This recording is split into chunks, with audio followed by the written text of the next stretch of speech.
tardes, bienvenidas, bienvenidos. Muchísimas gracias por la invitación para poder compartir con ustedes el tema del derecho a un medio ambiente sano. Empiezo como un preámbulo muy general, que es importante al final para entender por qué se considera que el derecho a un medio ambiente sano de repente como algo nuevo, cuando en realidad no lo es.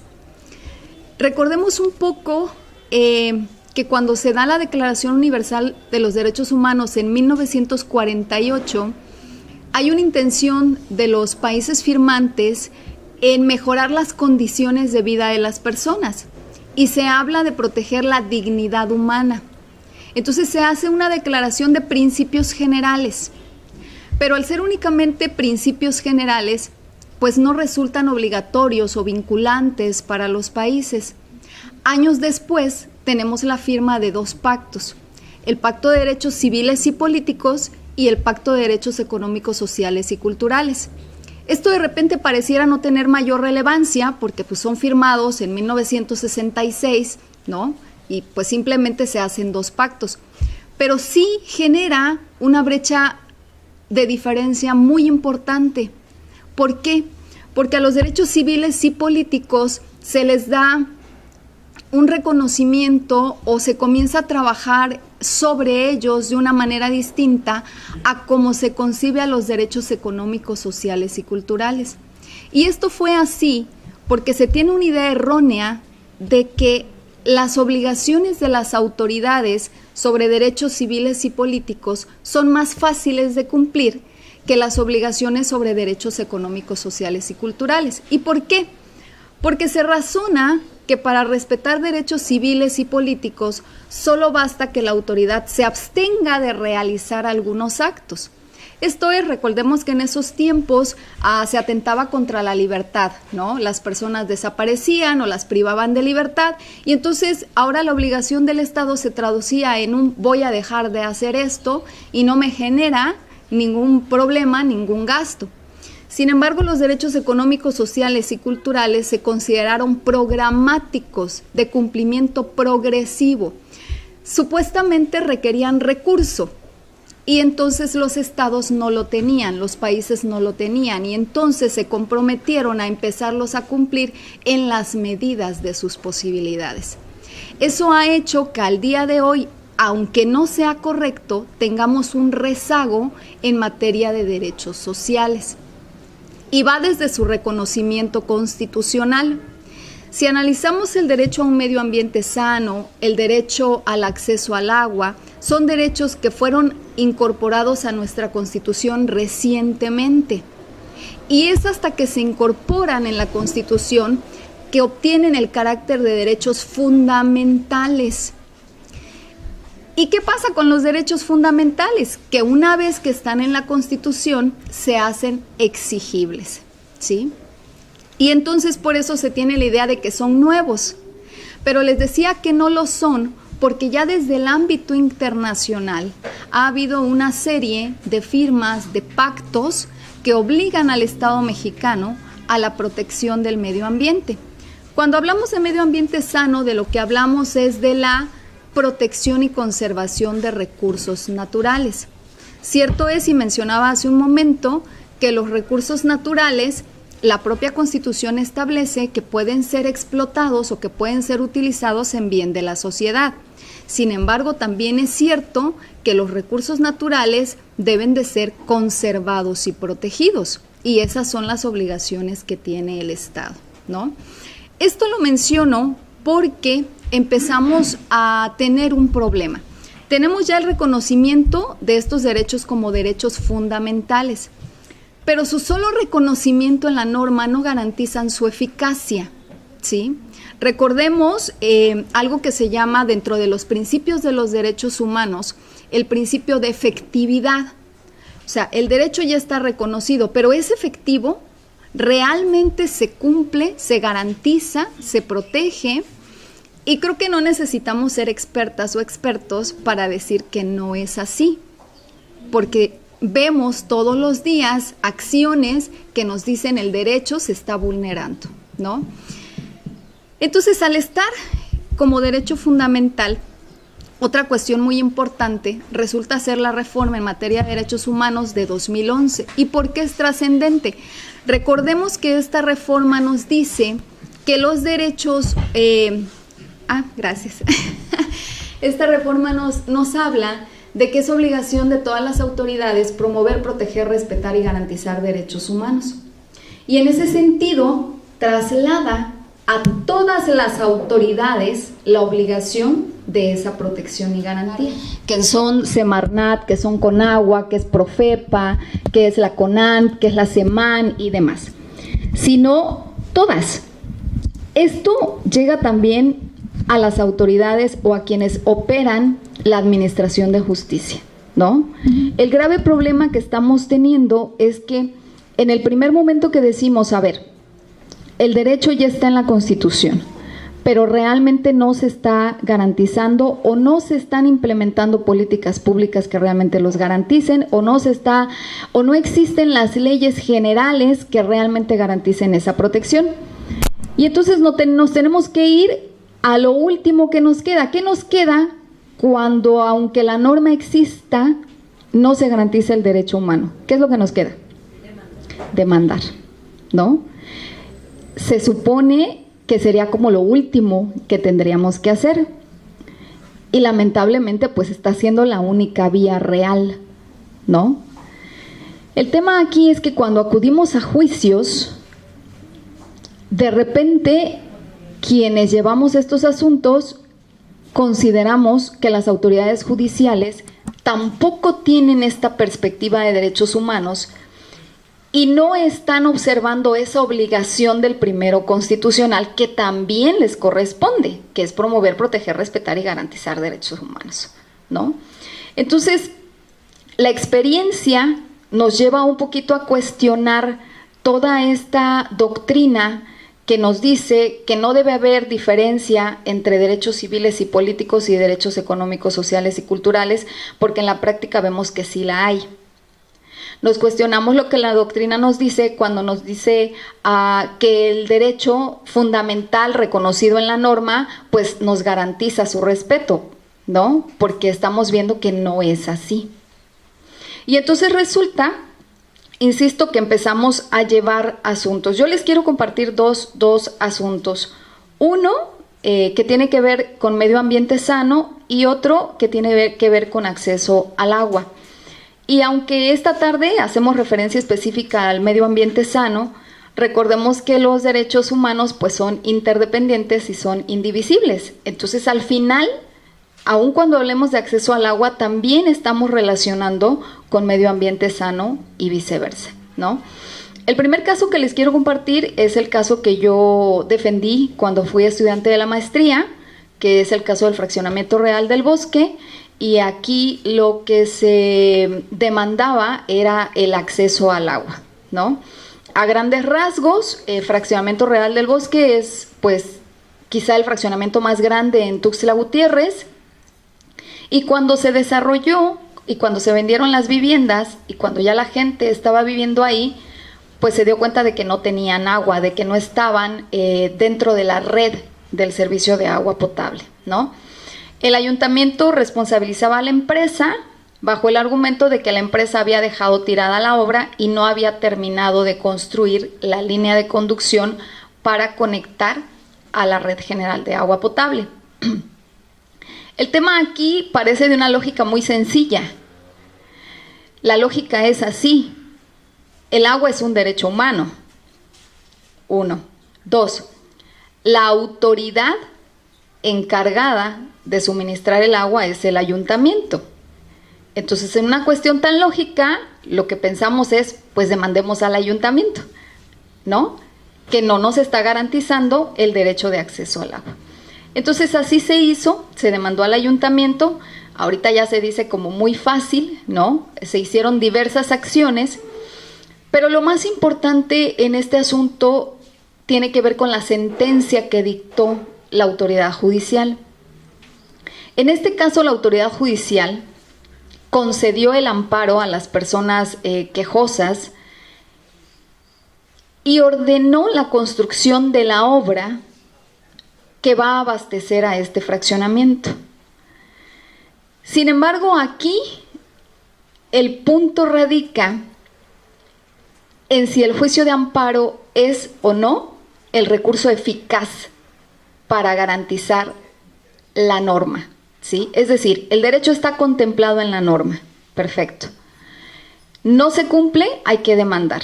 ¿Cuál es el recurso? El juicio de amparo. Sale el amparo a favor. 2017, la sentencia es de julio de 2017 y se ordena la construcción de la obra. Al día de hoy esa obra no está concluida.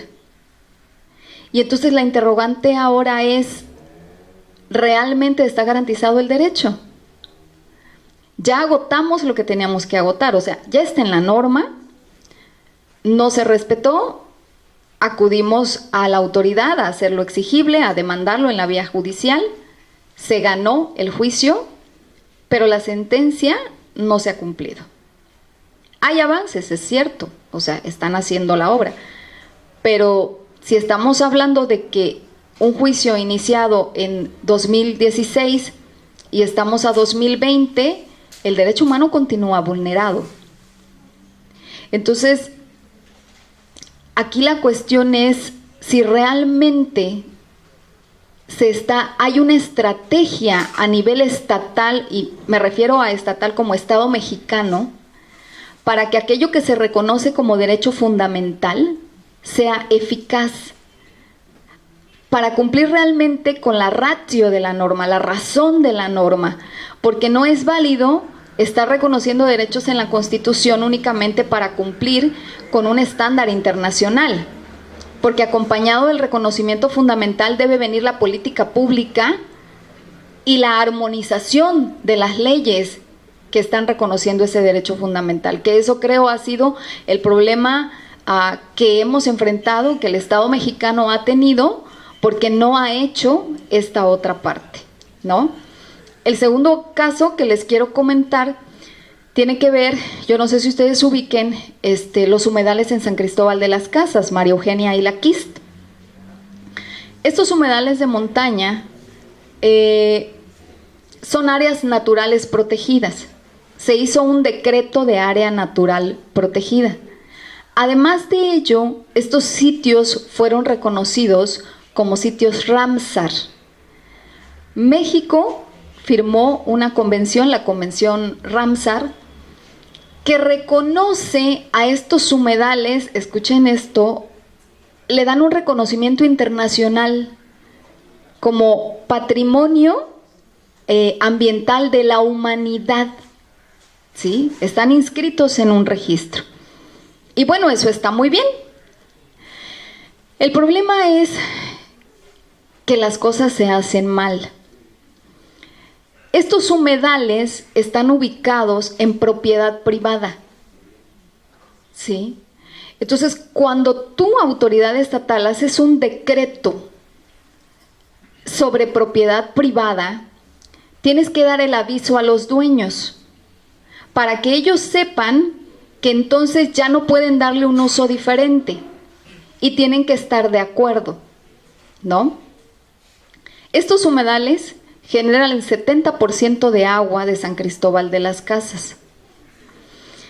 Resulta ser que cuando se hace esta declaratoria de área natural protegida, el gobierno omite informar a los dueños de esos predios, y lo que ocurre es que estos dueños de esos predios pues se ampararon y consideraron que ese decreto era inconstitucional, era ilegal, porque no habían sido notificados. Obviamente les concedieron el amparo. Como ha habido mucha resistencia de la sociedad para que esos humedales sean rellenados, se haga el cambio de uso de suelo sobre ellos, entonces la salida más fácil para los dueños fue empezar a lotificar y a vender. Aquí entra el ayuntamiento. Sabemos que para lotificar, para fraccionar, es necesario un permiso de cambio de uso de suelo, y ese permiso lo extiende el ayuntamiento, ¿no? Entonces empezamos a cuestionar y decir, bueno, a ver, ayuntamiento, ¿por qué permitiste el cambio de uso de suelo si es un área natural protegida? Actualmente hay varios fraccionamientos en desarrollo. Recientemente se construyó un edificio de 4 pisos, hay una bodega enorme, los humedales, se están rellenando todos los días. Se está devastando la zona de humedales. Y se han intentado varios amparos al respecto. Se promovió un amparo en contra de Conagua, reclamándole la omisión por la delimitación del perímetro. Conagua lo que respondió está relacionado con lo que les dije en un principio. Conagua respondió que carece de recursos para hacer la delimitación del perímetro. Entonces siguen pensando que el derecho a un ambiente sano o que los derechos sociales pues dependen de los recursos. Y esto es incongruente además porque si empezamos a razonar un poco y nos cuestionamos, a ver, los derechos civiles como el derecho a la seguridad jurídica, ¿sí? ¿Cuánto le cuesta al Estado mexicano el mantenimiento de todos los tribunales?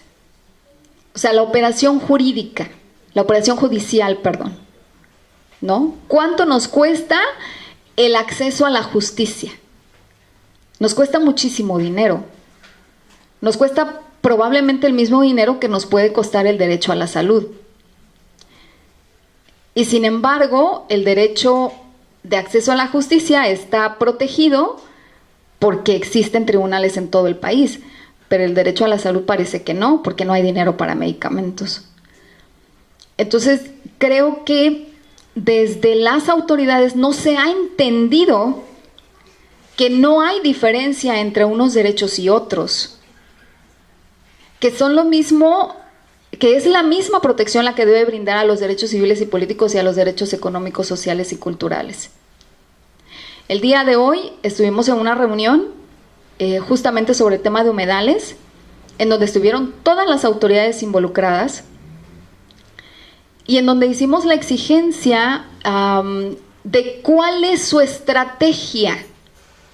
Porque el tema que estamos viendo ahí es que CONAM dice, pues es que eso lo tiene que ver Ayuntamiento dice, pues es que eso lo tiene que ver SEMAN, y SEMAN dice, pues es que yo no tengo dinero, y la Fiscalía Ambiental dice, pues es que dennos nombres, presenten denuncias. Y entonces les decimos, a ver, ustedes se tardan 6 meses para integrar un expediente, cuando ahorita en esta reunión están rellenando humedales. ¿Y qué van a hacer al respecto?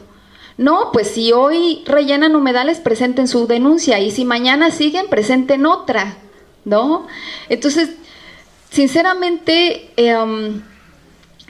es desgastante esto, ¿no? Pero creo que las autoridades tienen que entender esa parte, tienen que entender que no hay por qué hacer una diferencia y que es su obligación esta parte de proteger y garantizar derechos humanos. Y que lamentablemente tenemos que llegar al último recurso, que es el recurso judicial, tratando de hacerlos exigibles. Me parece, no sé, que la mayoría de las personas que están acá están, no sé si en la licenciatura en Derechos Humanos o no. ¿Sí? ¿Y en la maestría? ¿Alguno? Ok.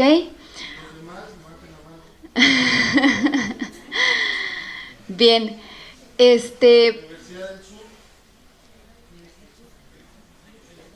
Ok. Pero son estudiantes de Derecho. ¿De Derecho? ¿No? ¿De dónde? Ingeniería Civil. Bueno, es muy importante en el tema de la obra pública, ¿no? Ahí estaba Sopic también el día de hoy.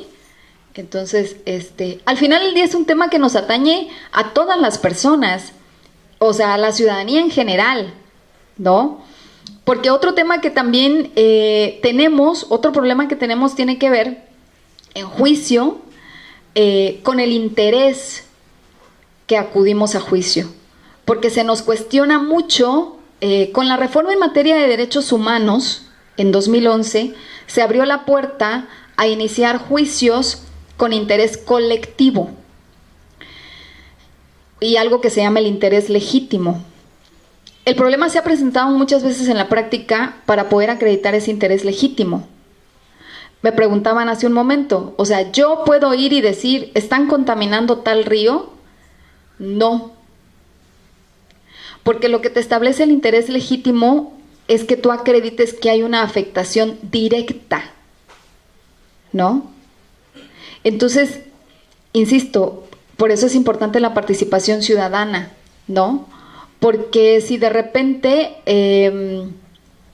creo que están llevando la defensa del río Suchiapa en la maestría, del río Suchiapa, del río Pacú en Suchiapa, pero ¿quiénes van a demandar eso? O sea, creo que todas las personas aquí podríamos decir, ay, es que el río está contaminado, pero ¿podemos demandar? No, no podemos.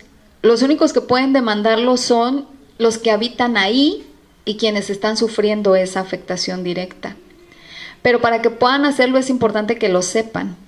Entonces, por eso, si bien me da gusto que estén aquí alumnos de la licenciatura en Derechos Humanos, de Ingeniería Civil, o sea, me da gusto que cualquier persona pueda acercarse para aprender sobre lo que son los derechos humanos, sobre lo que es el derecho al medio ambiente, sobre lo que es el derecho al agua, que decía hace rato son derechos indivisibles e interdependientes, para poderlos hacer valer. Ay, ya me están corriendo. Entonces, mi primera conclusión sería, no podemos seguir arrastrando esta idea de que los derechos humanos vienen por generaciones, ¿sí? Porque esto fue un truco, porque se pensaba que unos derechos les iban a generar mucho gasto y entonces esos no los querían atender. En la actualidad no podemos seguir pensando igual, ¿sí? O sea, para que una persona tenga una vida digna, requiere de todos los derechos, ¿sí? No puede tener una vida digna, decía hace rato, si no tiene salud, si no tiene agua, aunque tenga tribunales gratuitos, no puede, ¿no? Entonces, esa es la primera conclusión. La segunda conclusión es que necesitamos empujar leyes armónicas, ¿sí? Necesitamos impulsar políticas públicas, necesitamos mucho mayor participación ciudadana para que realmente el Estado cumpla con las obligaciones que tiene de proteger y respetar derechos humanos.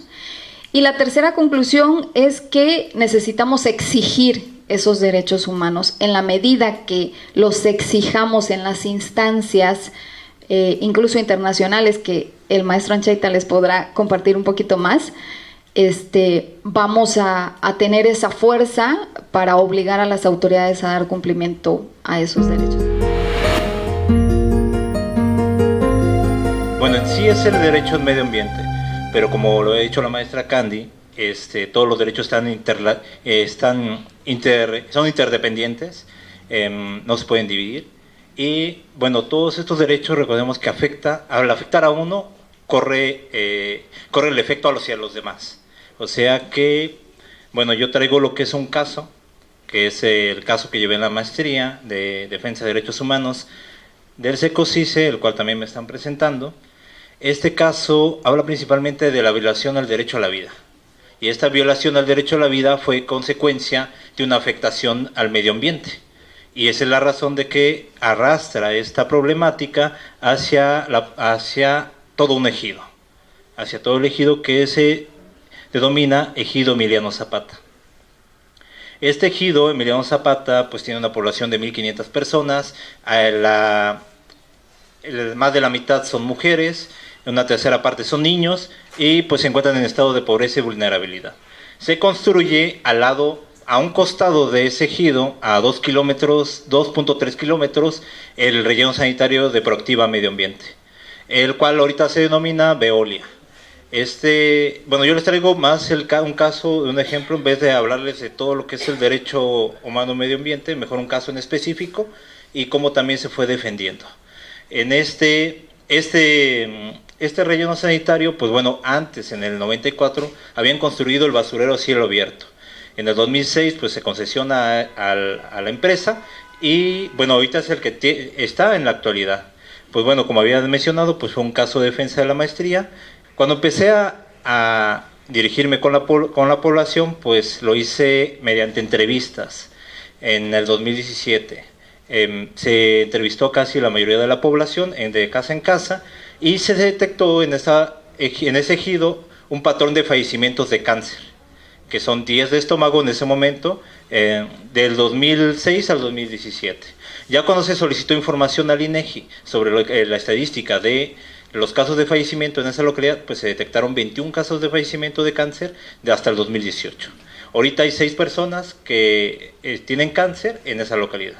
Y bueno, y 9 niños que fallecieron de forma prematura en ese lapso de tiempo, de 2006 a 2017, y no se sabe por qué. Ese es el lazo causal que nosotros hacemos, de que hay una enfermedad, hay un patrón de fallecimientos en esa localidad y tenemos un relleno sanitario cercano. Ese es el contexto que utilizamos para crear una defensa de derechos humanos en favor de la población. Estas omisiones, bueno, fue principalmente por las omisiones del Estado, de no proteger, garantizar, investigar y prevenir, lo que tenemos en el artículo 1 de la Constitución, y además de que tenían esas enfermedades, tenían enfermedades terminales, tienen enfermedades terminales, los fallecimientos de cáncer, no existían los servicios básicos de salud. Ahorita ya tienen un médico, que no lo tenían medicamentos, y toda esa infraestructura. Todavía hace falta más para esa población, pero no contaban con ningún servicio médico. Y falta de políticas públicas y protocolos, porque la norma que regula lo que son los rellenos sanitarios y lo que son residuos sólidos es la NOM 083, pero no hay ninguna política pública que regule la situación de estas poblaciones que se encuentran cercanas a rellenos sanitarios o a basureros a cielo abierto, que son, según la estadística del INEGI, hay 106 basureros a cielo abierto y solo 6 rellenos sanitarios, solo en Chiapas. Imaginemos cuántas poblaciones tienen la misma situación de Emiliano Zapata, y siendo que el gobernador aclama que este relleno sanitario es el mejor de los mejores que hay en México, del que está acá, del que hablamos de Proactiva Medio Ambiente. Es por lo mismo que vemos violaciones generalizadas, porque no es el único relleno sanitario, y estructurales, porque se sitúan en una situación nada más en localidades con situación de pobreza y vulnerabilidad, porque no lo van a poner en un fraccionamiento donde la gente se pueda demandar.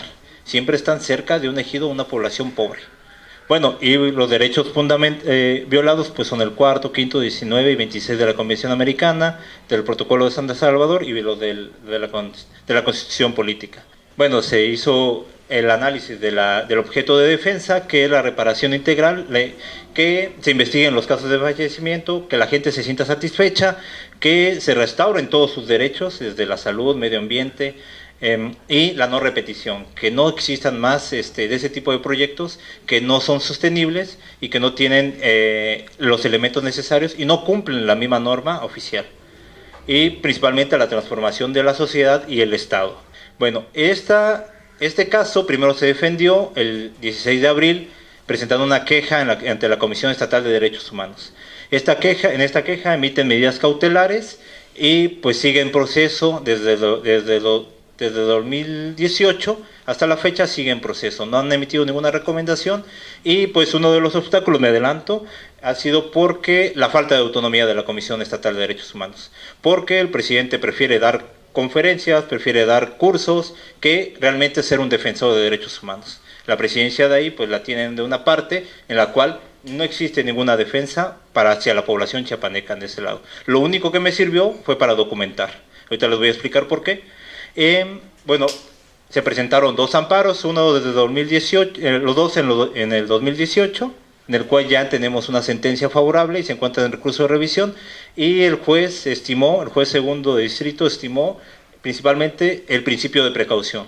En los 2 amparos se demandaron a 10 autoridades responsables, que estas 10 autoridades responsables entran desde la Secretaría de Medio Ambiente, estatal, nacional, entra también la Procuraduría de Medio Ambiente estatal y nacional, Secretarías de Salud, municipal, estatal, nacional, y también el ayuntamiento, y también direcciones contra riesgos sanitarios y la COFEPRIS. todo engloba en el mismo amparo, siendo que se hicieron dos actos reclamados, uno por medio ambiente y otro por salud, porque recordemos que todo se encuentra entrelazado, porque al violarle su derecho al medio ambiente y no hacer nada por esa contaminación, les fue afectando la salud a la población y varias personas fallecieron a causa de eso. Ese es el vínculo que nosotros utilizamos en esta parte, aún siendo que se sigue prestando a especulación, porque no tenemos todavía las pruebas necesarias en este caso, pero aún así el juez, como ninguna de las autoridades probó que ellos no estaban haciendo el acto de omisión, y como a ellos les corresponde probar, él estimó darle una sentencia favorable a la población. Tenemos otro amparo, que es el 961, que se encuentra ahorita en proceso, en el que ahorita tenemos una prueba de agua, en el cual ya se pudieron desahogar periciales, y tenemos una prueba de Conagua, y ahorita más adelante les voy a mencionar.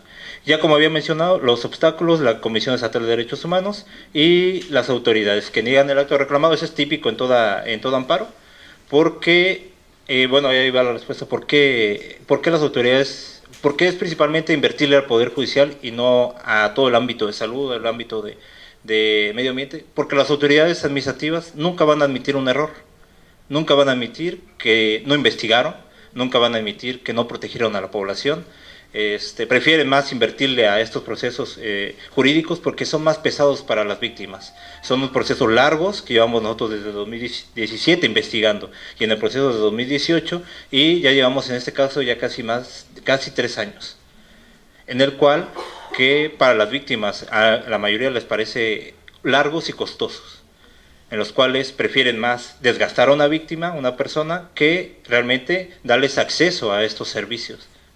Que los pobladores de este ejido se volvieron actores de su propia defensa, en el cual ellos desconocían toda una gama de afectaciones que tenían en su localidad y los medios para los cuales podrían hacer la exigibilidad. Y bueno, en todo este proceso, pues bueno, ellos fueron dando todo el acompañamiento, y se sigue todavía en este proceso de acompañamiento para que se les restauren estos derechos y ellos tengan una reparación integral. Adelante. También ha habido una serie de talleres en el cual nos ha dado acompañamiento el mismo SECOCICE de la Maestría en Defensa de Derechos Humanos y otras organizaciones que ahorita ya se han apuntado en apoyo de esta población. Bueno, y a raíz de eso, en el 2018, cuando se empezó esta defensa, se empezó a crear una estrategia para llevar este caso a nivel internacional. ¿Por qué llevarlo a nivel internacional? Porque, bueno, en los amparos nos habían otorgado 2 suspensiones con efecto restitutorio para la población.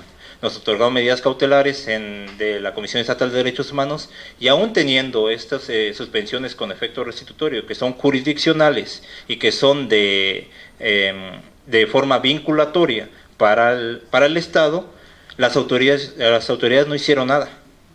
Lo único que dieron, pues bueno, medicamentos. Lo único que hicieron fue clorar el agua y hacer encuestas en las casas, de las cuales no fueron todas. Eso fue lo único que hicieron, y aún así lo siguieron realizando, lo siguieron repitiendo, aun cuando estábamos ya dentro de un proceso internacional. ¿Lo puedes hacer?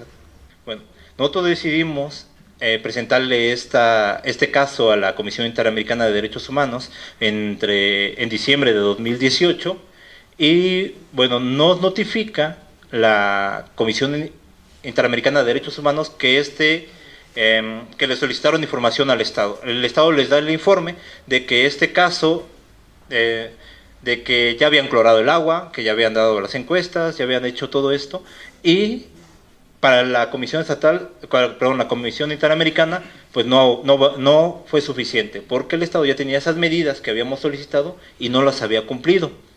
Por lo tal, nos da una resolución favorable de medidas cautelares, que es la 24 de 2019, en la cual todavía tiene vigencia.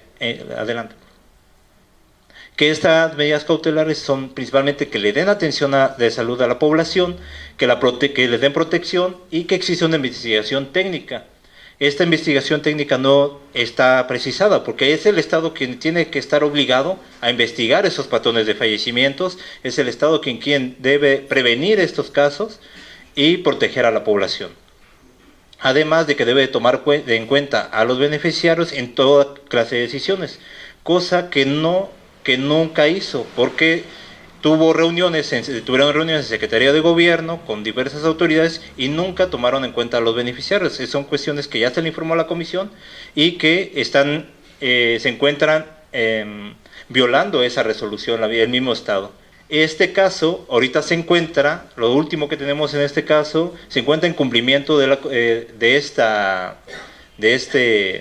medidas cautelares, se encuentran en cumplimiento, se aceptan las pruebas periciales de lo que les hablaba del amparo, de este amparo, y ahorita lo que tenemos, la primera pericial es que Conagua pues encontró coliformes fecales que rebasan el límite permitido en las aguas de lo que toma la población, y también detecta aluminio y cromo, que son metales pesados y son cancerígenos, pero en cantidades mínimas. Pero si lo calculamos con la cantidad de tiempo que han estado esta población desde hace más de 20 años con esta basura, pues nosotros estamos creando un vínculo acerca de esta situación. Además, pues bueno, hemos tenido reuniones con el ayuntamiento, que el ayuntamiento, todos los que son regidores del ayuntamiento desconocen completamente cómo es el caso, únicamente han escuchado, pero nunca se han acercado a ver esto. Al contrario, el presidente ha intentado comprar a la gente con obras en esa localidad para que desistan en estas medidas, cosa que no se va a permitir, porque la intención también es que este mismo caso nos abra la brecha a una apertura de caso ante la Corte Interamericana, por las mismas omisiones, porque a pesar de que se ha luchado mucho desde 2018 que se presentaron las medidas, la defensa, y nos se fueron otorgando medidas y resoluciones, el Estado incumplió, y esto hizo que esas omisiones nos va abriendo esa puerta, hace que todo el cumplimiento del Estado, que no lo ha hecho, todo eso son, como dicen los demás amigos defensores, perdiendo ganas, y eso nos gana la apertura para poder llevar este caso ante la Corte, y lo principal, llegar a lo que es la reparación integral de este caso y la transformación del Estado, que no se vuelvan a repetir estos casos, porque son, bueno, como lo había dicho en estadística, son muchos. Agradecerles la asistencia. Bueno, yo me quedo también con las conclusiones de Candy, que el Estado nunca, como había dicho, nunca va a reconocer sus errores, nunca va a hacer algo por las poblaciones, al contrario, va a tratar de esconder y simular las acciones, como les comentaba, que la repartición de cloro, la repartición o el engaño hacia las poblaciones, para que desistan de estas medidas jurisdiccionales, que son las que más le afectan, siendo que las no jurisdiccionales tenemos mecanismos que supuestamente son autónomos, pero realmente están a la disposición del Estado. Eso es lamentable, y como vamos trascendiendo en esta parte de este nuevo gobierno, que supuestamente es transformación, pero está haciendo de una forma más, está yendo al contrario del principio de progresividad que se encuentra en la Constitución, está limitando muchas instituciones que podrían ser, que han sido y podrían ser de mucha ayuda dentro de estos procesos, pero el Estado no va a reconocerlos. Esa es mi conclusión general. Y tiene que venir un organismo internacional a decirles, aquí están mal. Y es donde han estado en esta resolución de las medidas cautelares, es donde le aplicaron al Estado, y posiblemente en un futuro le puedan hacer. Hola, ¿qué tal? Les habla el doctor Alfonso Jaime Martínez Lascano, coordinador general del SECOCICE, para invitarlos a todos a participar en los Viernes de Derechos Humanos.